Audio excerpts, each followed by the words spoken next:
अस्सलामु अलैकुम वरहमतुल्लाहि वबरकातुहू।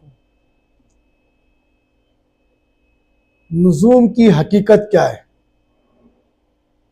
एस्ट्रोलॉजी जिसे कहते हैं कि नुजूम की हकीकत क्या है, तो हम सिक्के के दोनों पहलू देखेंगे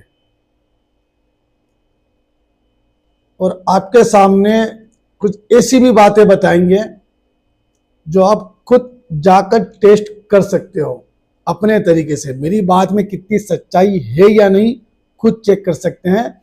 इल्मे नुजूम के ऊपर ज़्यादातर लोगों ने सुन रखा होगा कि नुजूमी के पास ना बैठा करें, इससे मौलवी साहब बताते हैं। ज़्यादातर लोगों ने सुन रखा है और इस पर यकीन भी है। बेशक यकीन होना चाहिए। मौलवी साहब ने अगर हदीस का खुलासा दे दिया तो हदीस जहाँ होती है वहाँ सिलेंडर। अब यह हदीस सही है या नहीं इसकी कोई टेस्टिंग नहीं कर रहा है। हम एक काम करते हैं, इसको वाक्य में हमारे हालात और वक्त से जोड़ कर देखते हैं कि आपसे समझिए अगर ये फरमाया तो क्या है ये।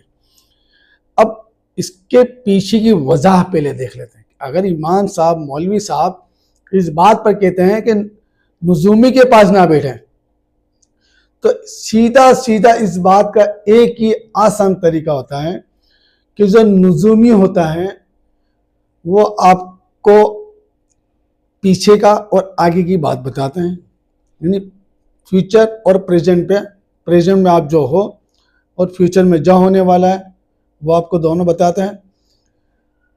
तो आप उनके पास बैठकर कहीं अल्लाह से गाफिल ना हो जाओ, यानी आप उसके बहकावे में ना आ जाओ और अल्लाह को भूल बैठो और इबादत ना करें। आप इबादत करना बुझे। जो नुजूमी ने बोला वो जो बोल रहा है वो हो भी रहा है, आपने इसे एक्सेप्ट कर लिया, तो याद इलाही से आप गाफिल हो जाओ। तो इस वजह से नुजूमी के पास नहीं बैठना चाहिए। पहली वजह ये कि दूसरी वजह ये है कि नुजूमी जो होता है कहीं आपको धोखे में रखकर आपसे माल हड़प ना ले, यानी आपको वो धोखा ना दे दे, धोखा या तकलीफ ना दे। भाई कैसे भी कहेगा भाई इससे पैसा इकट्ठा कर रहे हैं, भाई फला फला तुझे ये प्रॉब्लम है तो ये करना होगा वो करना होगा, इससे यानी धोखे की बुनियाद से बचने के लिए। तो दो वजह हैं, एक याद इलाही से गाफिल होना और दूसरी बात कि आप वो आपको धोखे में ले ले, अच्छी अच्छी सही सही बात बताए, फिर धोखे में लेके आपसे कहीं पैसा इकट्ठा ना कर दे, इनके शिर्क की तरफ ना ले जाए और ये आपको लूट ना ले। तो मौलवी साहब का ये दो तरीका है नुजूमी पास नहीं बैठने का। ये हुआ सिक्के का एक पहलू, वन साइड, जिसे आप समझ सकते हैं। अब सिक्के का दूसरा पहलू देखते हैं। भाई सिक्का तभी चलता है जब दोनों पहलू होते हैं। हिंदुस्तान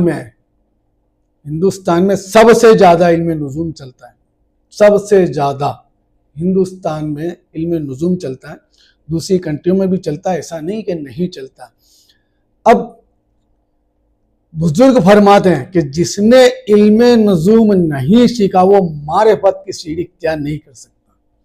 यानी जिसे मारिफत हासिल करनी हो, अल्लाह की पहचान हासिल करके आगे बढ़ना हो, भाई अल्लाह की पहचान रखनी हो, तो वो इल्मे नुजूम बिगर आ नहीं सकता। अब यहाँ मौलवी का बयान है, यहाँ इनका बयान है, तो अब इसकी वजह क्या? अब बंदा शिर्क में मुब्तला नहीं है, वो नहीं चाहता कि मैं अल्लाह के सिवा किसी और की इबादत करूं। तो ये जो नुजूम जो है ना, तो अल्लाह का एक निज़ाम है, जिसे कुरान में अल्लाह फरमाता है हमने निशानियां रखी समझदार के लिए। सूरह रहमान में अल्लाह फरमाता है हमने निशानियां रखी समझदार के लिए, यानी अल्लाह समझदार उनको बता रहा है। जो निशानियां देख रहा है उसे एक्सेप्ट करा, भाई जो समझदार वो निशानियां देखकर अपना काम करते हैं। तो हमने निशानियां रखी समझदार के लिए। तो कुरान शरीफ के अंदर सूरह कवाकिब भी है, यानी इल्म नुजूम का एक हिस्सा। सूरह लैल मतलब अंधेरा, सूरह शम्स मतलब सूरज, सूरह कमर, चांद, ये आप में मौजूद है, कुरान में मौजूद है। फिर यासीन शरीफ में अल्लाह फरमाता है कि वल शम्स वल कमर कदन ना मनाजिला, ये मंजिल क्या है, कितनी है, कुरान में इसकी दलील नहीं है। भाई कितनी सूरज की कितनी मंजिल है और चांद की कितनी मंजिल है, तो सूरज की 12 मंजिलें, चांद की 28 मंजिलें, ये कुरान में मौजूद नहीं है। कौन कौन सी कहाँ, ये कुरान के हवाले से मैं आपको बता रहा हूँ कि अल्लाह कहता है, सूरह रहमान में कहता है कि हमने निशानियाँ रखी है समझदारों के लिए। इसी तरह बहुत सी आयतें ऐसी है जो इसकी तरफ हमें तवज्जो दिला रही है। तो तवज्जो दिला रही है मतलब अब ये नुज़ूम में करना क्या है। तो नुज़ूम एक अल्लाह का कानून है, जैसे सॉफ्टवेयर है जिससे अल्लाह अपने बंदों के तहत अपनी, किसी को तकलीफ में, किसी को अच्छाई में, किसी को इबादत में, किसी को काम में, किसी को हर किसी काम में वो मुब्तला रख रहा है और रिस्क का एक जरिया पहुंचा रहा है, बीमारी का एक जरिया पहुंचा रहा है। हर तरीके से एक अल्लाह ने एक प्रोग्राम रखा है जो बंदे तक उस तक पहुंचा, खुद अल्लाह आकर नहीं कर रहा है। तो अल्लाह ने एक सॉफ्टवेयर, एक निज़ाम, एक कुदरत बना दी। तो ये हो गया इल्म नुज़ूम। अब बंदा शिर्क में मुब्तला नहीं हो, अब इसे समझ रहा है तो वो शिर्क में नहीं है।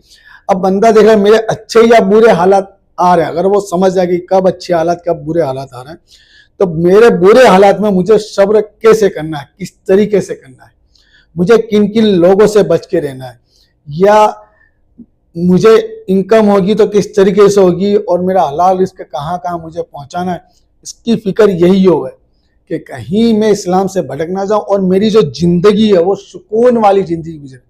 अगर मालूमात हो जाए कि भाई इस वक्त ये होने वाला है मेरे साथ, तो बंदा थोड़ी सुकून वाली ज़िंदगी जिएगा, नफ्से मुतमइन्ना पर आ जाता है वो।